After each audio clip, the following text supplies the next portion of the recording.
Happy palm Sunday. ఏ గ్రామములకు వచ్చినప్పుడు యేసు తన శిష్యులను పిలిచి గాడిదను తీసుకొని రమ్మన్నాడు. యోదయ బెత్లెహేం, బేతనియ, బేత్పగే, బేతనియ. యేసు ప్రభు గాడిద మీద ఊరేగుతూ ఏ ప్రాంతమునకు చేరుకున్నాడు?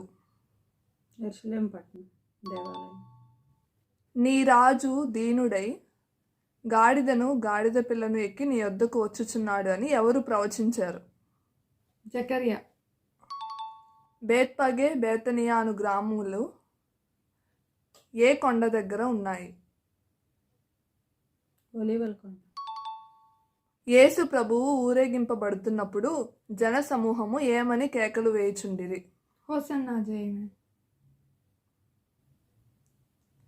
దావీదు కుమారునికి జయము, ప్రభు పేరట వచ్చి వాడు స్తుతింపబడును గాక. యేసు ప్రభువు ఊరేగింపబడుతున్నప్పుడు జనులు దారి పొడుగున వేటిని పరచిరి? బట్టలు, ఖర్జూర మట్టలు.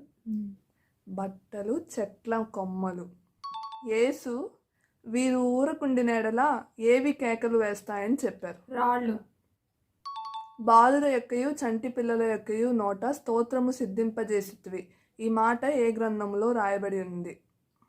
యెషయా, యిర్మీయా, కీర్తనలు. మట్టల ఆదివారంకు సంబంధించిన ఒక పాట.